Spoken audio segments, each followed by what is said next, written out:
끝으로 나의 형제들아 주 안에서 기뻐하라. 너희에게 같은 말을 쓰는 것이 내게는 수고로움이 없고 너희에게는 안전하니라. 개들을 삼가고 행악하는 자들을 삼가고 몸을 상해하는 자들을 삼가라. 하나님의 성령으로 봉사하며 그리스도 예수로 자랑하고 육체를 신뢰하지 아니하는 우리가 곧 할례파라. 그러나 나도 육체를 신뢰할 만하며 만일 누구든지 다른 이가 육체를 신뢰할 것이 있는 줄로 생각하면 나는 더욱 그러하리니 나는 8일 만에 할례를 받고 이스라엘 족속이요 벤자민 지파요 히브리인 중에 히브리인이요 율법으로는 바리새인이요 열심으로는 교회를 박해하고 율법의 의도로는 흠이 없는 자라. 그러나 무엇이든지 내게 유익하던 것을 내가 그리스도를 위하여 다 해로 여길 뿐더러 또한 모든 것을 해로 여김은 내 주 그리스도 예수를 아는 지식이 가장 고상하기 때문이라. 내가 그를 위하여 모든 것을 잃어버리고 배설물로 여김은 그리스도를 얻고 그 안에서 발견되려 함이니 내가 가진 의의는 율법에서 나는 것이 아니요 오직 그리스도를 믿음으로 말미암은 것이니 곧 믿음으로 하나님께로부터 난 의라. 내가 그리스도와 그 부활의 권능과 그 고난의 참여함을 알고자 하여 그의 죽으심을 본받아 어떻게 해서든지 죽은 자 가운데서 부활에 이르려 하노니. 오늘 본문에서 바울은 매우 상반된 두 가지 개념을 강렬하게 대조해 놓고 있습니다. 이것은 다 버려도 된다. 그래도 아무 상관이 없다. 배설물과 같은 것들이 있다. 그것은 출신, 학벌, 자기 의로움, 자기 자랑, 이런 것이 배설물이다. 나는 그것을 해로 여긴다. 이렇게 말합니다. 하지만 반드시 어떻게 해서든지 내가 참여하고자 하는 것이 있다. 내가 정말 이루고자 하는 것이 있다. 그것은 부활이다. 나는 어떻게 해서든지 부활에 이르기를 소망한다. 바울은 배설물과 부활, 이것을 인생의 두 가지 선택으로, 우리 앞에 놓여진 두 가지 선택으로 제시하고 있습니다. 무엇을 택할 것인가? 이렇게 도전합니다. 배설물, 이것은 쓰레기, 찌꺼기, 길거리에 함부로 버려진 오물과 같은 것을 의미합니다. 배설물. 바울이 한때 자랑했던 것들을 배설물이라고 여기고 있습니다. 유대인의 혈통, 바리새인이었던 자신의 모습, 옛 모습이죠.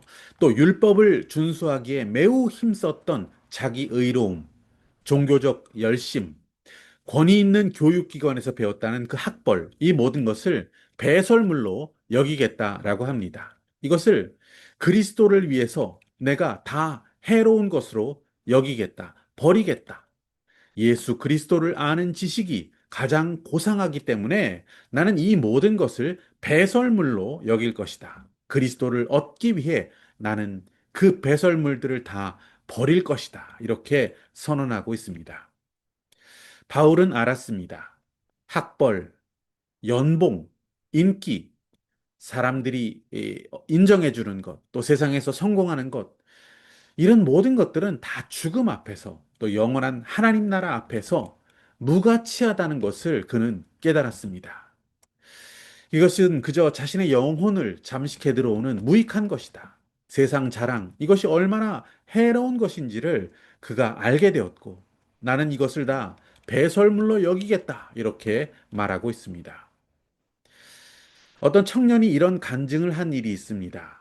자신이 관리하고 있는 계정들, 인스타그램, 페이스북, 각종 소셜 미디어 계정, 거기에 글을 올리고 사진으로 인증을 하고 관심을 받았던 그 모든 것들, 이것은 다 저 천국의 쓰레기들이다.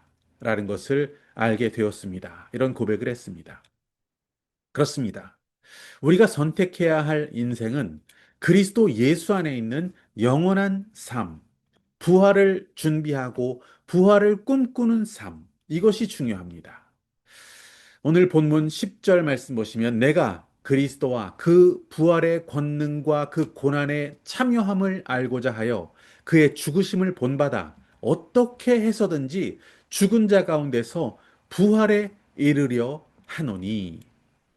배설물 그리고 부활, 이 두 가지가 공존하는 것은 불가능합니다. 내 손에 가득 움켜쥐고 있는 그 배설물, 세상의 것들, 세상적인 것들, 이것을 버려야 부활의 새로운 삶의 방식이 열립니다. 영혼을 살아가는 새로운 삶의 길이 비로소 열리게 되는 것입니다. 내가 이루었던 과거의 성취라는 그 배설물을 버려야 영원한 소망을 향한 미래의 새로운 길이 열리게 되는 것이죠. 나의 인간적인 자랑이라고 하는 그 배설물을 버려야 오직 하나님의 은혜, 하나님 베풀어 주신 한없는 은혜를 고백하는 삶이 시작될 수가 있습니다. 이 땅에 썩고 사라져 버릴 그 재물이라고 하는 그 욕심, 그 욕심이라는 배설물을 버려야 하늘의 영원한 상급, 그 부활의 권능에 참여하는 새로운 삶의 길이 열릴 수가 있게 되는 것이죠. 스스로 쌓아 올린 바벨탑과 같은 것들, 이생의 자랑 다 무너지게 됩니다. 다 사라지는 육에 속한 유한한 것들입니다. 그렇게 손에 쥐고 있었던 쓰레기와 같은 배설물과 같은 것이 무엇인지 우리는 알아볼 수 있는 그 눈이 열려야 합니다.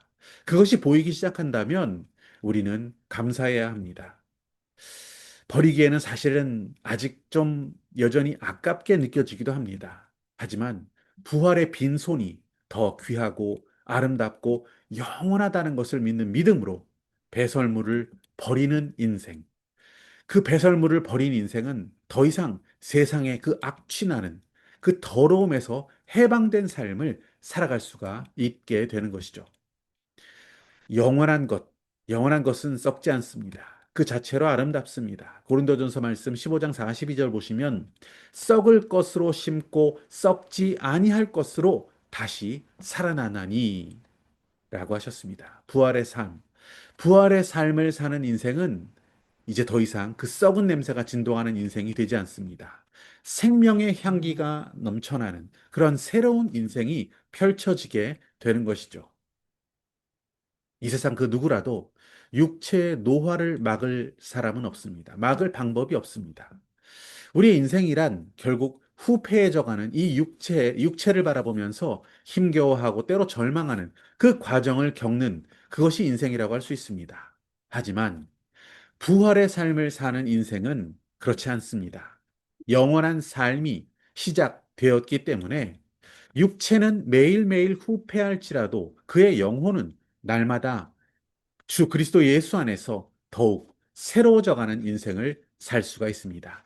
고린도후서 말씀 4장 16절을 보시면 그러므로 우리가 낙심하지 아니하노니 우리의 겉사람은 낡아지나 우리의 속사람은 날로 새로워지는도다.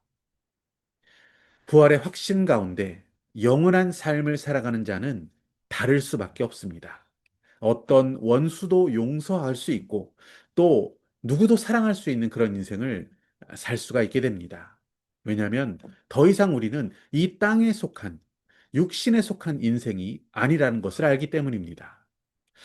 부활의 생명 가운데 살아가는 자는 두려움 없는 삶, 생명력이 넘치는 삶, 영원한 빛 가운데로 걸어가는 삶을 살 수 있게 됩니다. 부활의 확신이 주는 평안과 기쁨을 이 세상의 그 어떤 것도 빼앗아갈 수 없기 때문입니다. 이미 시작된 하나님의 나라, 영원한 나라를 살아가고 있는 그 기쁨, 말할 수 없는 영광스러운 그 기쁨과 평안을 이 세상 그 어떤 것도 빼앗아갈 수 없습니다. 바울은 바로 이 능력, 부활의 권능이라는 것을 택했습니다. 썩은 냄새를 풍기며 육적인 삶, 또 성공과 인기에 매여 있는 삶, 이생의 자랑, 그 모든 것들 다 배설물처럼 버리고 부활의 주님을 붙드는 삶, 영원한 생명의 향기를 날마다 누리며 살아가는 삶을 바울은 택했던 것입니다. 우리도 그렇게 지혜로운 선택을 할 수 있기 원합니다. 우리 인생의 모든 순간, 모든 걸음마다 부활의 소망과 영원한 생명의 향기가 가득하기를 소망합니다.